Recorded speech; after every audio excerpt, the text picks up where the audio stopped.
Ела, скажете нещо. Скачете. Община Исперих. Обещавате да обърнете внимание, ако гласувате за там. Ако гласуваме за вас. Преди е община Исперих. Продължавате. Продължава същия начин. Обърнем вниманието, не мога да за една година направим всичко тази държава, само дай падай. За да дойдем до тук, повярвайте, пътят беше абсолютно... Нямам дума, щях да кажа една дума, която... Нямам дума, нека да кажа, нямам дума.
Преди година и нещо в Исперих ме засекоха едни момчета и ми казаха, добре, кога и в Исперих и тук при нас ще направиш така. И тогава им обещах и ето виждам и Касим дал, и депутати, които са тук. Бъдете сигурни, че си удържаме и си удържиме до край думата да направим това, което е необходимо.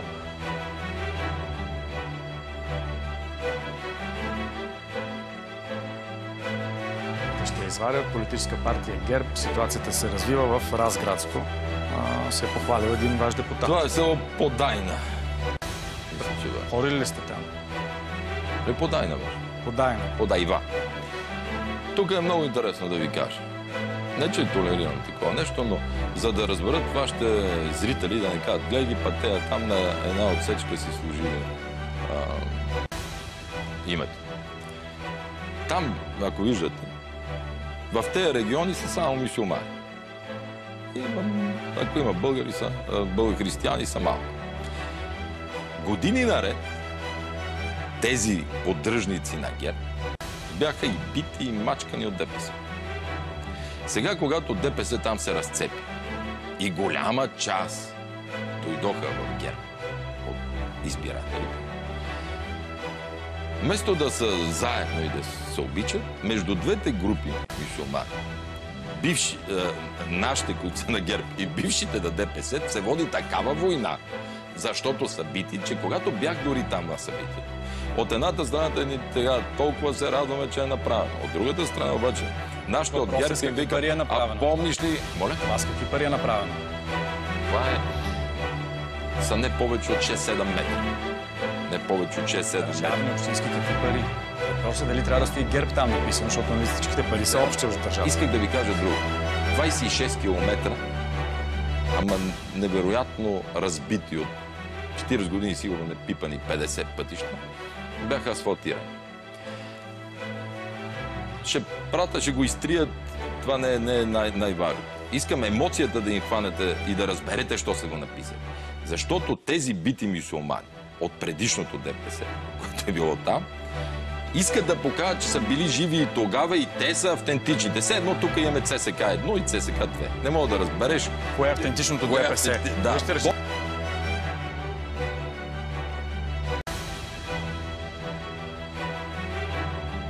сега към една история, която някой много ми се стори забавна, на други не.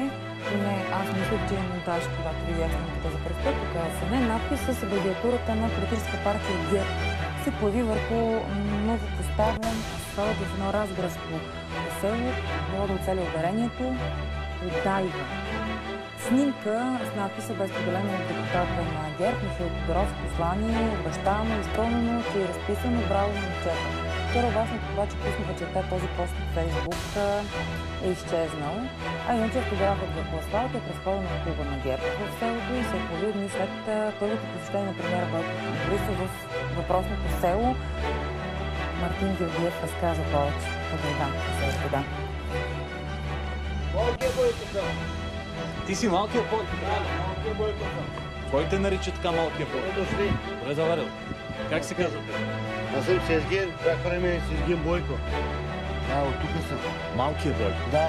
Така ни посрещат в Подайва, най-голямото село в община Испарих с около 2000 жители. Сезгин или Малкия Бойко любезно ни изнася урок по история на селото. Подайва, значи има тук дини, какво ми викат там? Да. Дини.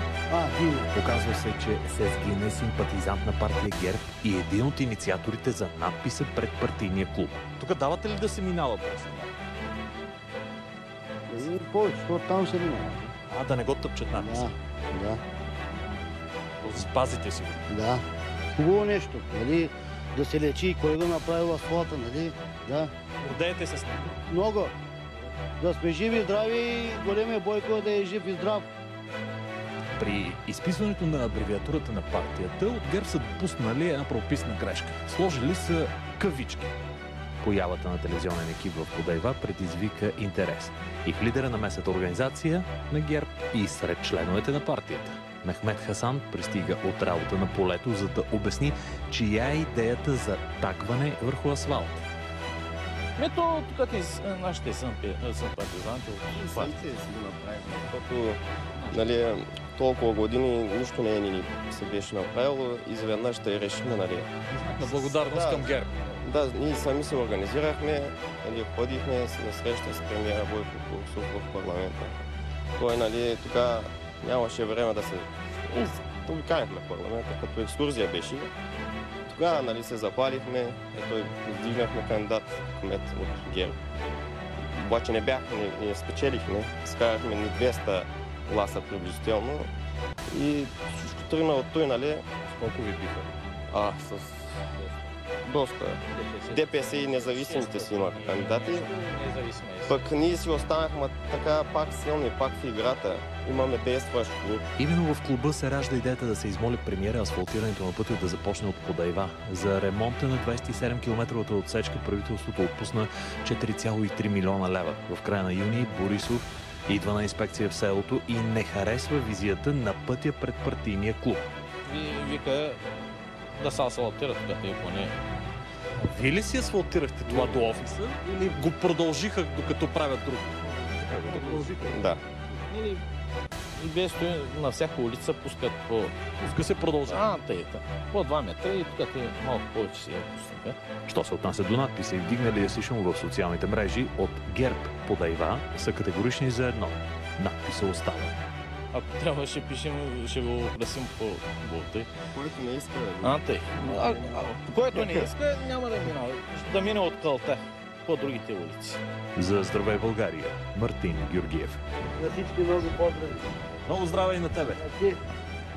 Довиждане. Айде!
Купуването и продаването на гласове е престъпление.